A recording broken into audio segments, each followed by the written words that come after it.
todos e a todas, bem-vindos a mais um GaiaCast, o nosso podcast que fala sobre saúde feminina, fala sobre reprodução, fala sobre bem-estar, tudo que engloba esse universo. E hoje é um dia muito bacana, porque quem veio aqui é a Carol Salazar. A Carol Salazar tem uma longa jornada na luta pela cura da endometriose. E nós vamos conversar com ela agora. Olá, Carol, tudo bem? Tudo bem, e você, doutora Carla? Muito obrigada pelo convite, agradeço muito de participar pela primeira vez, primeira de muitas, né? Pra gente falar sobre endometriose, março amarelo e também a endomarcha aqui no seu podcast. Isso aí, vamos falar sobre esse assunto tão importante para as pessoas que têm...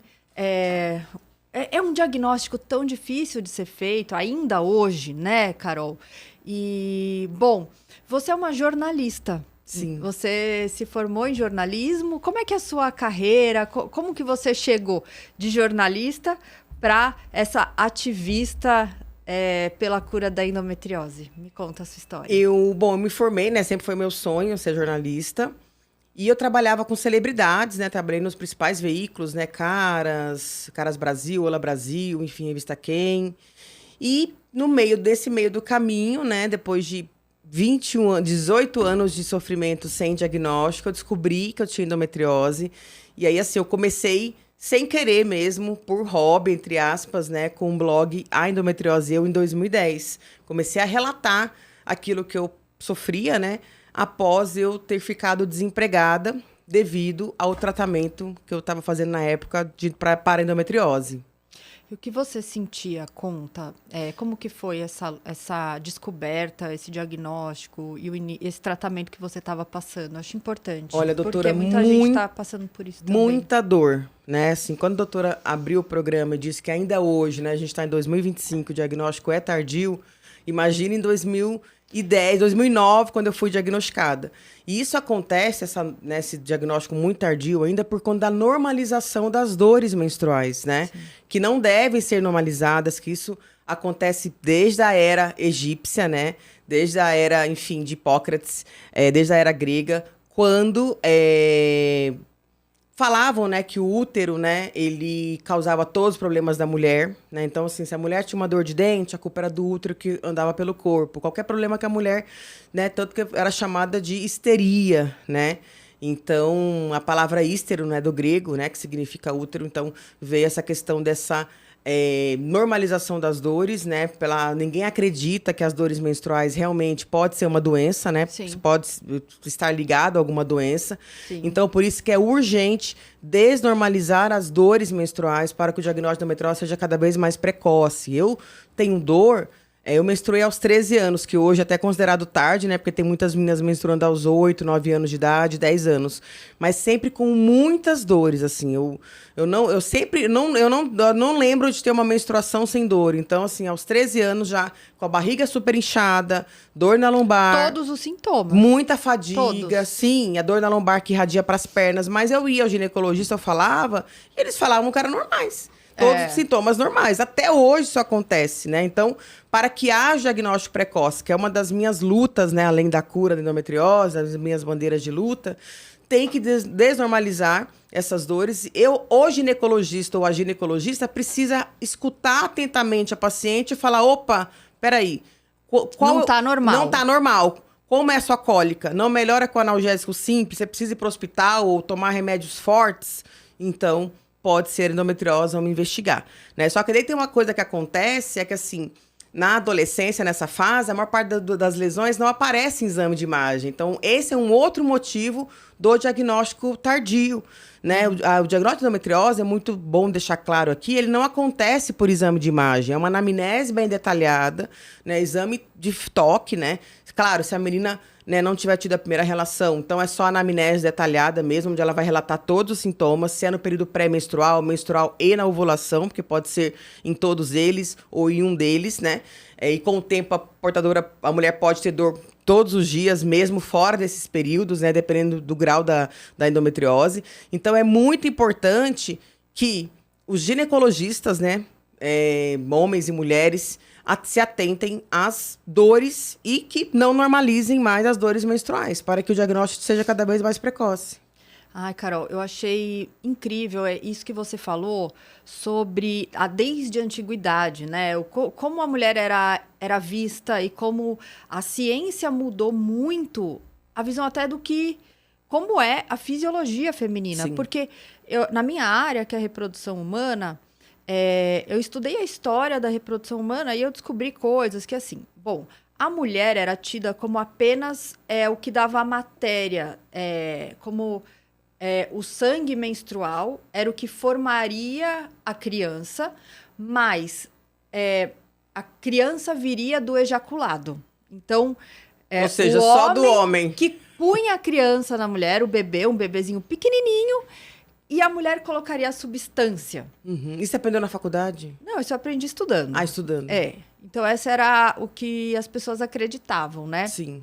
E depois, e isso foi acreditado, assim, durante muitos e muitos milênios. Quando descobriu-se o microscópio, olha só, isso já estava na mente dos homens. Quem estudava, que eram os cientistas, os homens. Então, um homem, eu não lembro o nome dele agora, enfim, ele viu um espermatozoide no microscópio e da cabeça dele ele viu que tinha um bebezinho ali dentro encolhidinho, que era um homúnculo. E ele realmente viu isso. Nossa. Ele imaginou, ele viu, ele desenhou um homúnculo. Tem a foto, tem um desenho. Foto não, né? O desenho. Tem um desenho desse homúnculo. Então ele vai lá e introduz, ejacula esses homúnculos dentro da mulher. Olha só, já existe o microscópio, gente. Sim. E aí, enfim, a fisiologia foi evoluindo e aí foi se descobrindo os gametas femininos, masculinos, os hormônios sexuais. Sim. E isso, assim, é recente. É recente. Então, a mulher, ela sempre foi, ela vai carregar, ela tem essa função, né? Sim. O útero é algo que dá muitos problemas, né? Muitos problemas. E nós, realmente. isso não, na verdade, hoje eu vejo, né, eu tô curada já há quase 13 anos, hoje eu vejo útero, eu escrevo sobre isso. Claro, tem aquelas mulheres que têm adenomiose ou que têm outros problemas uterinos e que, independentemente da idade, se ela não tá com qualidade de vida, eu sou super a favor da qualidade de vida, da vida da mulher em primeiro lugar. Sim. Se ela, né, tem o desejo de retirar esse órgão por algum outro problema que não seja a endometriose, porque a retirada de útero para a endometriose, eu considero uma mutilação, porque a endometriose ela é fora do útero, né, e não Sim. vem do útero. É uma né? doença que ela é nos anexos, ao redor. Exatamente. Né? E aí que a doutora falou, por exemplo, os primeiros papiros ginecológicos, papiros de Carrum, né, da era egípcia, Sim. eles relatavam, sim, períodos de mulheres com períodos menstruais dolorosos. Sim. Só que não era levado em conta. Né? As mulheres nunca tiveram voz e nunca foram levadas a sério. Achava que era histeria dela, que era coisa da cabeça dela psicológica. Até hoje isso é assim. Agora está mudando. Né? Estamos começando a mudar, mas não sempre. Porque se você for para a região norte, nordeste, interior sim. de São Paulo também, Sim. até mesmo aqui na capital paulista, ainda há, especialmente aquelas pessoas mais velhas, que têm um outro pensamento mais retrógrado, eles ainda acham que cólica menstrual é normal. Sim, e aí, assim, quando eu vejo em muitos até livros enfim, relatos de medicina escrito assim, endometriose é a doença da mulher moderna. Nossa, eu repugno isso. Gente, já tem há muito tempo, é a doença da mulher moderna. Então, assim, bem feito, você é moderna, você ganhou uma doença. Então, Ai, tudo gente, isso eu fico muito brava com isso. Culpabilizar a mulher, que é Nossa! outro estigma que eu tiro também, né? Não é? Porque assim, a mulher... Mas por que falam isso? Porque ainda hoje, e essa é a minha maior luta hoje na endomarcha, que é a modernização do ensino acadêmico, falam que a endometriose é o útero, a descamação do endométrio. Quando você não tem quando a mulher não ocorre a gravidez, ao invés de descer como menstruação, ele volta pelas trompas. Só que estudos modernos já de 2010, de 2007, já mostram endometriose em fetos. Então, como um feto que nunca menstruou tem endometriose, né? Tem um trabalho icônico, inclusive, eu até mostro esses estudos lá no meu clube Ano Conectadas, que em 2020 eu lancei um clube, né? Um ensino à distância às portadoras, né? Tudo em 100% em vídeo, uma plataforma educacional para mostrar para elas, porque assim, só eu falo sobre isso, né? Então, assim, eu falo, mas como é essa cirurgia? Então, eu tenho um especialista que faz a cirurgia e que mostra comigo como é a retirada completa das lesões, né? Uhum. E tem um vídeo que a gente fala sobre esses estudos recentes, que são endometriose em fetos, em meninas que nasceram sem útero, né? Com a síndrome de Rokitansky, né? Em meninas antes da primeira menstruação que tinham dor pélvica e aí não achavam nada no exame de imagem, como eu te falei, porque a lesão primária, aquela lesão da adolescente, muitas vezes ela não tem lesão profunda, então não é mostrado no exame de imagem, né? Somente a lesão profunda que mostra, a superficial não. A superficial também pode doer tanto quanto a profunda. Também endometriose em homens, né? Após tratamento com estrogênio, né? Após câncer de próstata, né? Então, assim, como um homem, né? Que já é mais velho, com 50, 60 ou 70 anos, descobre câncer de próstata, faz tratamento com terapia estrogênica e depois tem endometriose. Sim. Por quê? A endometriose, ela não vem do útero, né? Ela é uma doença embrionária e foi aí que, quando eu conheci o Dr. David Redwine, né, que é meu grande mestre, quando ele me disse, você nasceu com endometriose. Quando eu falei para a doutora que eu comecei a minha primeira menstruação aos 13 anos com muitas dores, eu já tinha alguns sintomas desde a infância. E aí, quando eu conheci o Dr. David Redwine em 2012, logo após a minha cirurgia curativa, ele falou, Caroline, você nasceu com endometriose. Aí eu falei, nossa, como assim, doutor? Aí ele começou a falar, parece que eu fiz uma regressão. Nunca fiz regressão na vida, mas eu voltei à minha infância. E eu lembro que eu era uma criança muito cansada, que algumas pessoas já falavam assim, nossa, se ela é assim como criança, imagine quando crescer, que criança cansada. Eu tinha dores nas laterais da barriga, sabe aquelas dores que latejavam, que davam como agulhada, que depois da minha primeira menstruação, essas dores vieram mais fortes. E também eu tinha muita dor na lombar, né? Criança, eu tinha uns 7, 8 anos de idade, eu menstruei só aos 13. Dor. Eu já tinha dor. E assim, e dor na perna. Que a maioria das mulheres que tem endometriose, que também tinha essa dor na perna, nós somos diagnosticadas com dor do crescimento, que sou do interior de Goiás, né?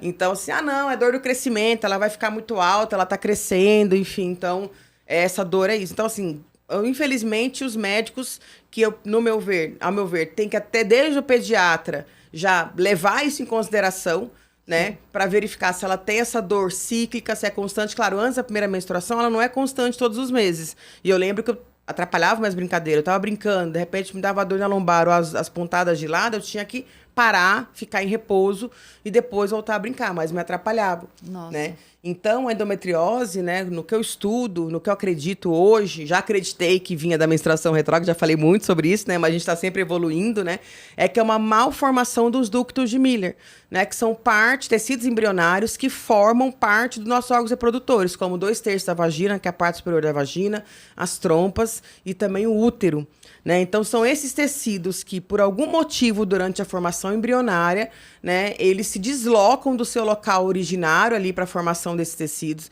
e, ao longo da vida, né, sob o estímulo do estrogênio que nós temos no nosso corpo, né, e também que o nosso ápice na primeira menstruação, se desenvolve a endometriose.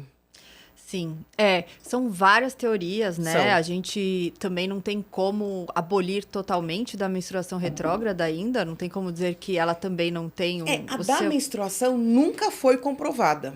Mas a gente não tem como dizer que ela não existe também, por enquanto. Sim, ela existe porque é a mais falada.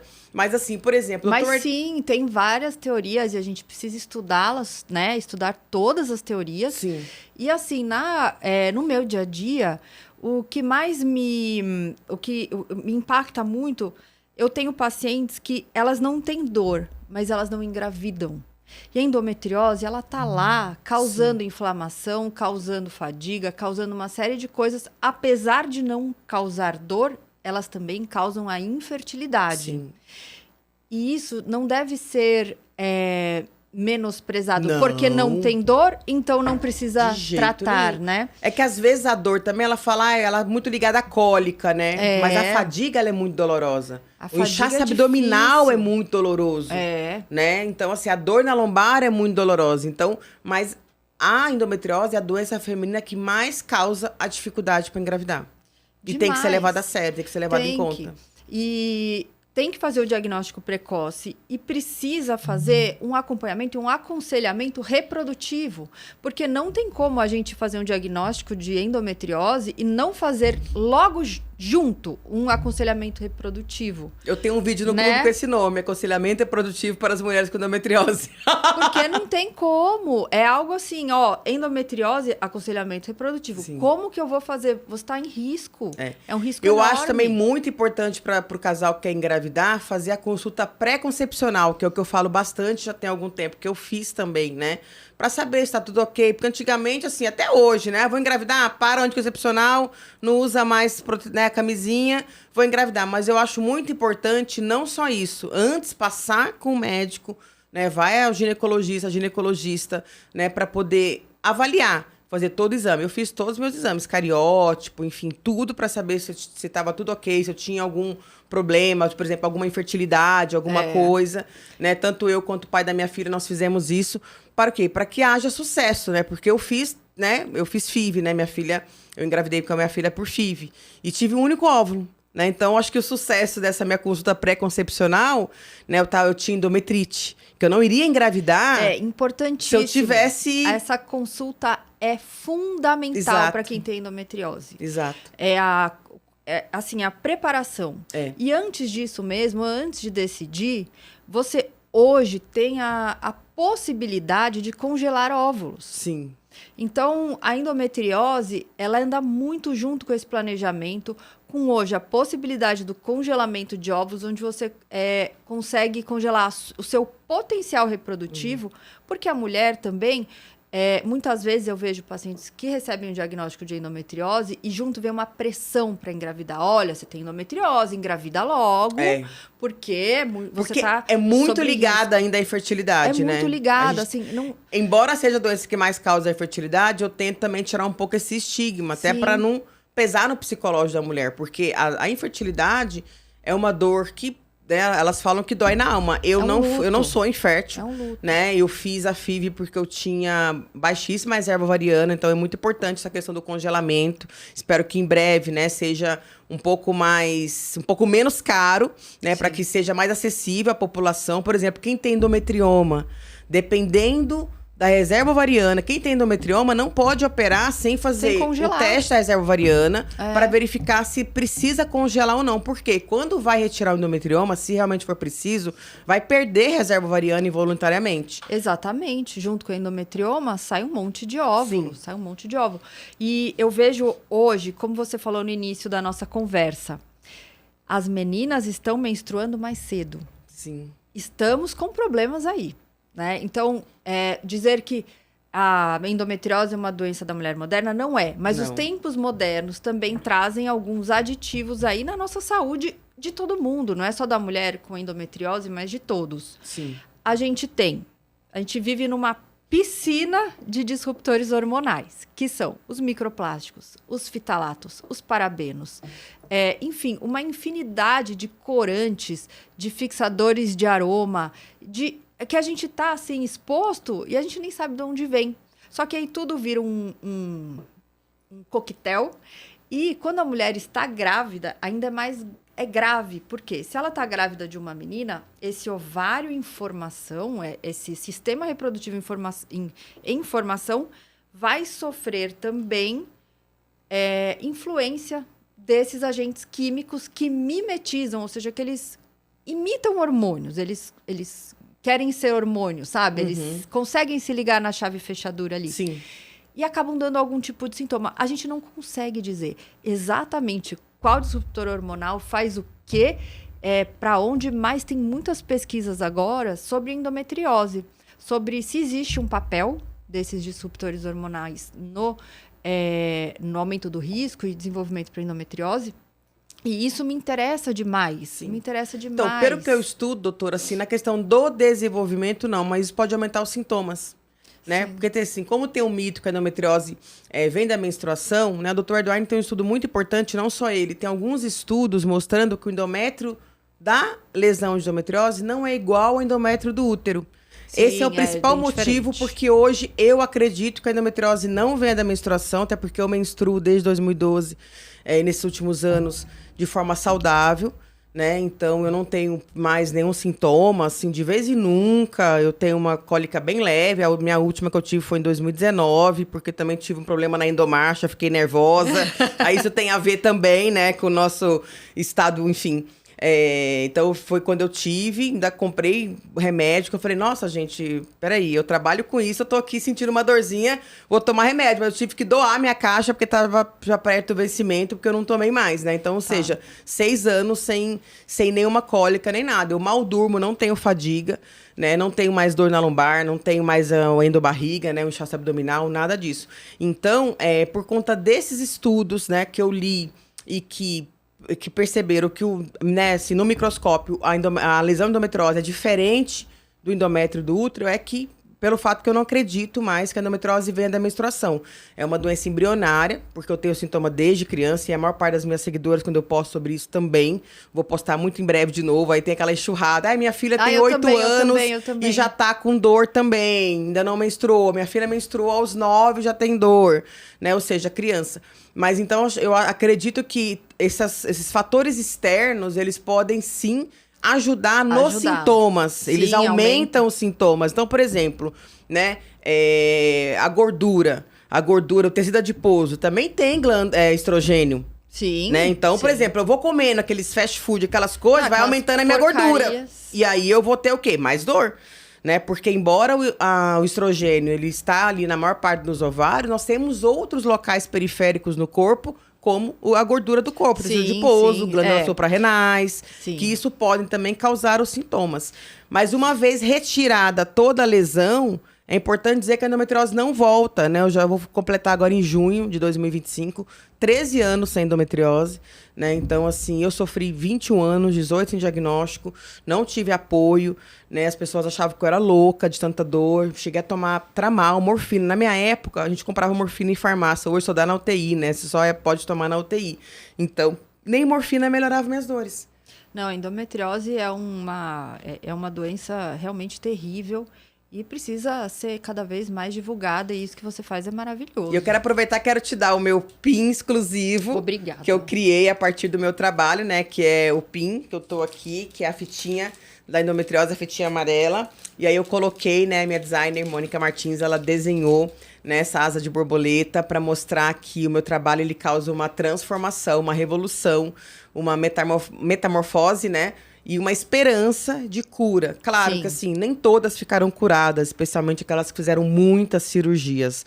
Mas dá para ter qualidade de vida retirando as lesões. Isso é muito importante, né? Mais importante do que a própria cura é a mulher voltar a ser ativa novamente na sociedade, voltar a sair, viajar, voltar a ter uma relação sexual saudável. Porque a doutora falou, né? As pessoas ficam perguntando, quando é que você vai engravidar? Só que um dos sintomas da endometriose... É dor, né? Pra ter relação. E que foi que eu descobri a doença... Porque eu já fui em vários ginecologistas e todos falavam, é normal, cólica, dor na lombar, inchaço abdominal. Aí a doutora me pergunta, como você descobriu a doença? Quando eu comecei a ter a dor na relação sexual. Ainda na época, eu ia ao médico todo ano, né? Faço todos os exames. Na época, eu ainda falei pro meu namorado, nossa, será que você não tem algum problema? Porque, assim, eu vou ao médico sempre, né? Não tenho nada. Né? Não fazia, enfim, todos os meus exames estavam normais. Então, a dor na penetração ou a dor após a relação sexual. Eu não tive depois, né? Eu tive só na penetração. E, assim, pra mim, foi o pior sintoma, porque é como se você tivesse... a cada penetração... Tira o seu direito de ter prazer, e né? como você estivesse enfiando facas dentro da sua vagina. Demais, gente. É horrível. E num momento que deve ser um momento, né? De prazer. De prazer e intimidade com o seu parceiro, se torna uma tortura. Pesadelo, uma tortura. É muito difícil. Olha, eu no consultório, eu tento fazer a abordagem mais ampliada possível. Sim. A primeira consulta sempre dura um pouco mais, né? 1h30, 2 horas. Isso é importante, fazer aquela anamnese bem detalhada, né? Mas eu tento perguntar também como vai a vida, não só a parte física, a parte espiritual, mental, social. Então, a gente tem esses pilares na nossa vida que precisam também ser perguntados. Sim. Porque se eu perguntar só, tem dor, não tem dor? Como você falou. Eu tenho dor, mas eu não consigo ter relação, eu não consigo sair de casa, eu não tenho vida social, já não acredito mais em Deus, porque ele está me castigando, porque eu tenho essa dor. sabe? Sim. E isso é tudo isso junto que vai formar um ser humano. Com certeza. A gente precisa prestar atenção em todos esses aspectos, né? E a mulher com endometriose muitas vezes está descrente, está sem espiritualidade, sem saúde mental e a saúde física por um triz, né? Já foi, né? Já foi pro lixo, né? Pro saco. É muito difícil. E é muito importante isso. Quando a doutora falou da questão do útero, né? Eu acho que assim, o útero, né, que é onde todas nós viemos de um útero ali, né? A gente precisa fazer as da fertilidade. pazes com isso, então, com assim, o nosso útero, o nosso ciclo. Por isso que é importante passar a conscientização de que a endometriose não vem da menstruação, porque a partir desse momento que você acha que vem da menstruação, você começa a odiar não só a menstruação, mas como o seu útero. E sim, tem muitas mulheres que odeiam seus úteros achando que a endometriose vem do útero, que é um castigo, né? Mas para mim hoje, né, de quase 13 anos curada, até quando eu escrevo sobre a questão do útero, para mim o útero significa fertilidade, né? Significa vida. Mas eu sofri durante 21 anos, né? Passei a maior parte do tempo da minha vida até hoje praticamente em sofrimento, né? Então, por isso que é bom resignificar não só a origem da endometriose, mas também a questão do útero, porque resignificando a origem da endometriose, resignifica também o significado do útero, que, gente, é vida, né? Enfim, não tem como você nascer, né, sem útero, né? Sem, assim, né, você nascer fora de um útero ainda, né? A ciência está tentando avançar ali, né, no útero artificial, né? Já vi que tá tendo algumas pesquisas, mas ainda precisa de uma mulher que tenha um útero para poder, uma mulher cis, né, para poder gestar, né, para poder engravidar. Então, acho muito importante resignificar a origem da endometriose para resignificar também a questão do útero. Fazer as pazes, né? Sim. Porque realmente você começa a dar um significado para a menstruação e para o útero de algo muito ruim. Eu nunca imaginei que eu fosse gostar de menstruar assim. Eu falo por mim mesma, né? Porque eu sofri muito tempo, né, na minha época sozinha. Né, 2009 ali, sofri... Na verdade, eu sofro desde os anos 90, né? Sou um pouco mais velha, então eu sofro desde 91, 92, né? Então tem seguidoras minhas que são da década de 90, início dos 2000, falam, olha, quando você nasceu eu já estava sofrendo. Sim. Né? Então isso é muito importante, na minha época não se falava sobre isso. Não, né? eu me formei em 2006. Né? Eu estava fazendo internato em 2004, né? Em 2005... e eu atendia no ambulatório de ginecologia, assim, as pacientes falavam, eu tenho muita dor, não sei o quê, e era assim, não, é normal. Mas quantas e quantas a gente, né, na correria ali de um atendimento de posto de saúde, enfim, de ambulatório, a gente não deixa passar, deixa escapar, mas também o tratamento é muito complexo. Sim. Né? Sim, o tratamento é complexo. Né? As cirurgias são muito mal feitas. As cirurgias, elas são feitas assim... rápido. Né? Não, vai lá, cauteriza. Cauterizar não adianta. Não pode cauterizar, exatamente. Onde ela fica pior, né? As endometrioses eram muito maltratadas. Então, a paciente, ela fazia 4, 5 cirurgias. E né? vai ficando cada vez pior, né? Sim, e aí, o treinamento, eu acho que não existia. Talvez hoje, mas... Hoje o que eu vejo são núcleos, são centros de tratamento de endometriose especializados que, assim, profissionais já formados buscam especialização nesta área. Sim. Né? Mas a formação geral é bem rasa. É bem rasa. Na faculdade, sim, que é o que precisa, que é a nossa luta, inclusive na Endomarcha, já aproveito, né? Para convidar todo mundo aqui para participar no dia 29 de março. Né? Endomarcha Team Brasil esse ano estará presente em 4 cidades: São Paulo, capital, Feira de Santana, Bahia, Brasília, no Distrito Federal, e Roraima, né, em Boa Vista. Para concentração às 9 horas da manhã, horário de Brasília. Né? Então, aquelas cidades que têm o fuso horário se concentra às 8, né? No caso de Roraima, por exemplo. E aqui em São Paulo, doutora, estou convidando você, Andréia, a participar lá no Vão Livre do MASP. Então, dia 29 de março, que é o último sábado do mês de março, que é a data oficial da Endomarcha no Brasil e no mundo. Né? A gente realmente conscientiza sobre os sintomas para que haja diagnóstico precoce, distribuindo o flyer. Né, que esse flyer aqui é do ano passado, mas tem os sintomas aqui atrás. E também a gente luta para a modernização do ensino acadêmico, para que se fale em outras teorias, para que se mostre os estudos, né, em fetos, né, que até de um cientista americano, mas tem vários estudos. Tem estudos, por exemplo, de fetos natimorto e fetos em gestação com endometriose também. né, que eu tenho no meu clube, tenho lá no meu Instagram, até aproveitando, né, para vocês acessarem @aendo_e_eu, que eu tiro, né, eu faço spoiler desses vídeos do Clube Endo Conectadas, porque isso é muito importante, porque além dessa modernização, tem que ter centros, né, de referência para a formação do profissional. Em 2022, eu fiz uma audiência pública em Brasília, em julho. Tive a honra de ter a participação do Dr. D. Eduardo Wine, ele participou da casa dele dos Estados Unidos. E tanto eu quanto ele, o especialista aqui no Brasil, o que nós reivindicamos foi justamente isso. Ter um centro de formação, como tem em Barretos, né, para câncer, mas na cirurgia de remoção máxima. Por quê? Além da maioria dos especialistas hoje, mesmo esses que têm os centros, né, multidisciplinares, etc., cauterizarem a lesão, eles não reconhecem a lesão superficial, né? Que mesmo sendo uma lesão mais proeminente em meninas jovens, muitas adultas também têm, né? Muitas portadoras têm. Então, além da lesão profunda, que é aquela escura, que é aquela preta, aquela azul escura, né? Que é chamada lesão em pólvora, né? Tem também a lesão branca, a lesão vermelha, que são proeminentes em meninas jovens, especialmente a vermelha, mas elas também, as mulheres mais velhas também têm. Né? Então, e tem também, por exemplo, a lesão falha peritoneal. Essas lesões não aparecem no exame de imagem. A falha é um abalamento ali no... Sim, a gente vê com muita nitidez Exatamente. na videolaparoscopia, essas falhas. Quando a gente vai ver lá dentro, tá... Mas a maioria não retira ainda, porque segue o exame de imagem. Se no exame de imagem não mostra a lesão, não é diagnosticada. Então, o Dr. Edward tem um estudo que mostra que 40% das portadoras não terão a lesão escura, essa lesão profunda, essa lesão em pólvora, que todos reconhecem, que as universidades ensinam. Ou seja, 40% das portadoras ainda nunca serão tratadas se não modernizar o ensino acadêmico, se não tiver realmente centros de referência que façam cirurgia curativa especializada nisso. Eu vejo a cirurgia da endometriose como uma abordagem oncológica. Você tem que retirar tudo. Tudo. Todas as lesões. A técnica é a mesma do câncer, né? Que é a incisão, a ressecção cirúrgica. Essa é a filosofia. Não tem o que deixar lá. Não pode deixar nada. Não, né? Não pode. Realmente. E, Carol, eu tô com uma curiosidade do início da nossa conversa. De qual? Você já foi na Ilha de Caras, Carol? Não fui na Ilha de Caras.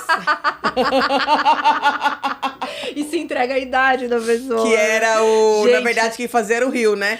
Mas Ilha eu de quase Caras. fui pro castelo em Nova York. Por um triz eu não fui. A gente tinha precisa visto explicar tudo para as pra pessoas ir. mais novas o que era a ilha. Não tinha Instagram, não tinha rede social. Então, eles pegavam os famosos, juntavam tudo e enfiavam numa ilha. Sim, e aí no Rio de Janeiro. Aí eles tiravam foto aqui, foto ali, fazia matéria. Era assim, tava... Eu fazia mais campos, né? Porque eu tô aqui, né? Eu moro em São Paulo. Então, da ilha era o pessoal do Rio, né? Porque tinha também a regional no Rio. Mas eu quase fui pro castelo em Nova York, tinha visto, tinha tudo. E também eu ia cobrir a semana de moda em Nova York, né? Que seria um sonho. Que eu cobri muito aqui a São Paulo Fashion Week. Mas, enfim, não fui. Mas foi uma experiência incrível. Eu fiquei uns 4, 5 anos na Caras. E depois fui para um site, Aí depois quando eu operei e voltei. E é engraçado, quando eu voltei, né? E voltei pra Ola, a Ola já estava no Brasil.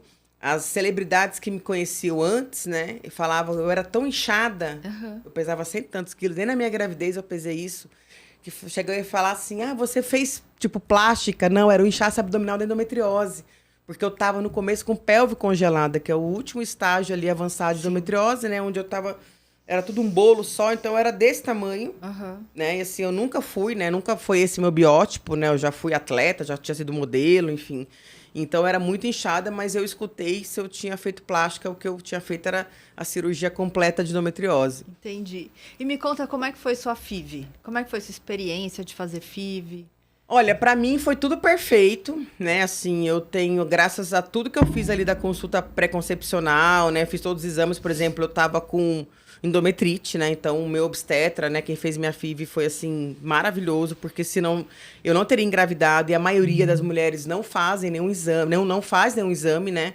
O que a endometrite causa aborto. Sim. Então, assim, eu tive o único óvulo, né? Eu engravidei com 36 para 37 anos. Eu ia fazer 37 anos em 10 dias. E, assim, foi uma sorte, né? Porque... Você fez esteroscopia, biópsia... Sim, Do endométrio. do endométrio. E Tá. aí deu endometrite, Tratou. tomei o antibiótico durante, acho que, não sei se foi 1 ou 2 meses. Aham. Que é forte, né, essa infecção, né, essa bactéria. E não tem nada a ver com endometrite, né? É até bom a doutora explicar que a endometrite é uma bactéria ali que fica no endométrio, né?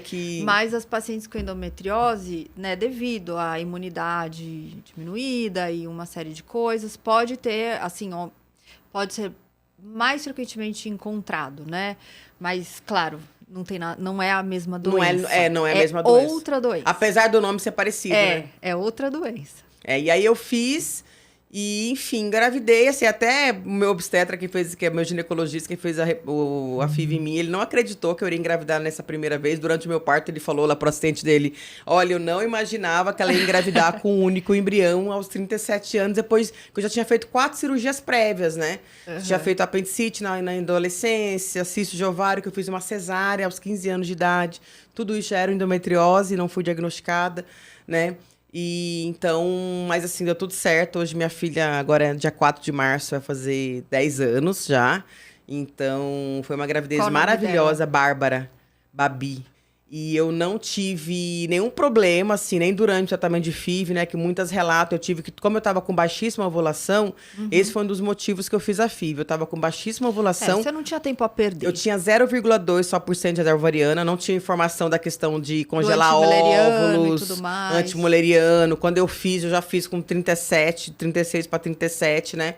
E também essa questão então eu tive que tomar um medicamento muito elevado, né, as doses para poder ovular. E também na minha segunda cirurgia de endometriose, que foi que eu fiquei curada, uma das minhas trompas, ela ficou obstruída. Sim. Só que ela não estava inflamada. Como ela não estava inflamada, ele não foi retirada. Porque a trompa tem o poder de se regenerar, né, dependendo de como ela tiver. Então, aí assim, eu não ia fazer exame das trompas nem nada, e 0,2% de reserva ovariana, que é baixíssima, não, né? Você fez a coisa certa. Você, assim, você não tinha outra alternativa. Claro, assim, poderia tentar, mas... Sim, mas você natural. não tinha tempo a perder, né? Já com 37 anos, com 4 cirurgias, eu acho que eu te indicaria a FIV também. E aí, até partiu da gente, né, de já tentar a FIV, e aí na primeira, com o único óvulo, eu tive 2 óvulos, um foi óvulo, enfim, descartado, né, que não foi bom, foi, acho que... Imaturo. E aí, segundo, o outro deu o embrião A. Então, foi que ele falou, tenho 2 notícias, pra falar que...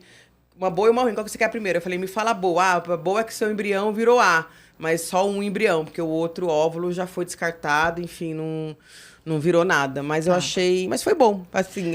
Eu queria ter uma mesmo e é o certo, né, doutora? Você fazer uma FIV e ter um filho, né? Não é ter... Certo, você ter 2. Às vezes acontece, vai ter 2, 3, 4. Imagina, em toda a FIV. Não dá. Eu sempre falo, as pacientes, elas falam, doutor, eu quero gêmeos. Sempre, tô brincando. Hoje em dia, não mais, porque as pacientes porque é estão um pouco mais informadas. Eu falo, olha, vamos lá. Se eu colocar 2 embriões e você engravidar, são 30%, né? A probabilidade é de 30% de você ter gêmeos. E com esses gêmeos vai vir aumento do risco, aumento de prematuridade, se os bebês ficarem numa UTI neonatal, vai aumentar o risco de eclâmpsia. Tudo. E eclâmpsia não é brincadeira, gente. Vocês viram a Alexa agora, recentemente. Diabetes gestacional. A minha avó teve eclâmpsia e ela estava grávida minha avó engravidou de gêmeos, né, nos anos 50. E o bebê morreu, o menino, minha tia sobreviveu, mas o menino morreu. Então, né, e quase que a minha avó morre. Eu tento colocar isso... pra pessoa enxergar que o gêmeo... Gente, é lindo gêmeos. Você olha na rua, você fala, ai, que fofo. Eu já quero de olhar, né? Eu já quero 2. Eu quero 2. Porque quem tem dificuldade de engravidar, pensa assim, meu Deus, se eu já tiver 2, aí já me resolve o problema. É 2 em 1. Mas no meu caso... Não é, essa filosofia não é no meu caso, assim, doutora, até pouco tempo atrás, até meus 35 anos, eu não queria ter filhos. Né? No entanto que, assim, se eu tivesse tido a informação errada, naquele minha fase de sofrimento, que nem morfina melhorava, se tivesse me sugerido a retirar do útero sem o conhecimento... Você ia falar, tira. Eu ia falar, tira. Tira, por favor. Exatamente. Então, por isso que é muito importante, eu falo sempre no meu Instagram, meninas, vocês precisam ter o conhecimento correto. E a gente salva muda. Vidas. A gente muda. E aí, depois eu quis ter filho. Então, assim, pra mim, já basta, né? Realmente, depois eu não quis ter mais, mas eu queria ter uma menina também. né? Então, como eu tive uma menina, pra mim tá perfeito, né? Já veio a minha Bárbara, porque o nome dela... Eu não queria ter filhos, mas o nome dela eu escolhi quando eu tinha 19, 20 anos. Quem me conhece desde essa época fala, você já falava, se um dia eu tiver filho... Não quero ter filhos, mas se um dia eu tiver filho, vai ser a Bárbara. Então, ela veio maravilhosa, é aquilo que eu falo. Se eu soubesse que era ela... Até teria tido antes, né? Mas tudo tem o seu tempo, né? Todo mundo tem sua história, Sim. né? E eu adorei que você veio aqui contar a sua. Eu também, doutora. Parabéns pelo seu trabalho. Eu tô esperando você, André, na Endomarcha. Esperando todo mundo que tá nos escutando na Endomarcha. No dia 29 de março, às 9 horas, aqui em São Paulo, no Vão Livre do MASP. Mas lá no meu Instagram, no @aendoeu, tem mais informações e a ficha de inscrição também, para a gente poder entrar em contato por e-mail. E além de São Paulo, capital, Brasília, Boa Vista, em Roraima, e Feira de Santana, na Bahia, também participam da 12ª edição da Endomarcha. São mais de 75 países que saem às ruas no mesmo dia. É um evento americano e pioneiro no mundo para conscientizar sobre a endometriose e lutar também pelos nossos direitos, né? Pelo direito das portadoras. Isso mesmo. Vamos divulgar esse evento. E, da minha parte, né, em reprodução humana, eu sempre gosto, assim, de frisar que endometriose, diagnóstico de endometriose, é igual a planejamento familiar. Pode ser que hoje você pense assim, não quero ter filho. Como eu, né? Mas pense em congelar seus óvulos. Converse com um especialista, converse consigo mesma, converse com Deus, converse com a natureza. E se depois não quiser, doa, né, doutora? Se não quiser, depois doa. E hoje no Brasil você pode doar anonimamente, ou você pode doar para uma irmã, você pode doar para uma prima. E a endometriose, a gente sabe que aparece muitas vezes na mesma família. Então, se você não usar, pode ser que a sua irmã tenha endometriose e que ela precise. Sim. Então, congele, né? É um ato importante para você e para os outros. Claro que eu não posso te dizer que no planejamento familiar não existe só essa opção. Sim. Tem e que vai dar certo. Assim, é uma segurança que vai dar certo, que não é 100% exatamente. de certeza, mas é uma segurança a mais ali. É um potencial reprodutivo que você tem hoje, né? Claro, existe adoção, existe a doação de óvulo, que você pode receber óvulo de outra pessoa em qualquer momento, que você tiver condições de engravidar, né? Com idade até avançada, 50, 55 anos, né? Exatamente. E tem a doação de embriões. A gente tem muitas soluções na reprodução humana. Sim. Então, o meu recado para quem tem endometriose e que está ouvindo aqui a gente é: pense no seu futuro reprodutivo com amor, com carinho. Exatamente. Eu sou super a favor da adoção. Quando eu tinha um blog, eu tinha uma coluna que era Gestação no Coração. Inclusive, contei a saga da Anne, que é minha voluntária, e quem leva comigo a Endomarcha, né? Quem sobe no trio, porque a gente anda de trio pela Paulista, doutora. Tá convidadíssima, hein? Só se for pra subir no trio. Então, vamos subir no trio. E aí, eu contei a história dela em busca de Danilo, né? Que é o filho dela. E quando ela, né, quando a bolsa estourou, nós contamos todo o passo a passo dela. Então, eu também sou super a favor da adoção. E é muito importante, sim, porque tem milhares de crianças, né, em busca de um lar. E assim, eu acho que filhos, né, aquele que você falou, né, que é enviado por Deus, independentemente da forma, se seja biológico ou não. Sim. Né? E a gente vê muitos, né, filhos adotivos do coração, né, que eu prefiro dizer. É a cara dos pais do coração, né? Como, por exemplo, até a Anne, né? Eu acho, da última vez que eu vi Danilo, ele era muito parecido com o Paulo. Ainda falei, nossa, aconteceu alguma coisa. Eles deram risada, né? Então, assim, eu acho que o amor, né? Ele não tem, enfim, fronteiras. O e laço não tem de amor. não tem, também vai além do sangue também, vai além do gene, do DNA, vai além do gene. Então, é isso. Temos várias formas, sim, de ter filhos, né? Como naturalmente, a produção humana e também adotando, que eu acho muito importante, né? Muito, muito. Obrigada. Obrigada a vocês pelo convite. Adorei. Gente, então, dá o like no nosso GaiaCast. Eu tô amando fazer podcast. Eu sou médica, né? E a gente inventa, a gente quer divulgar, a gente quer expandir, né? Sim. Então, eu tô adorando fazer, eu tô achando muito interessante.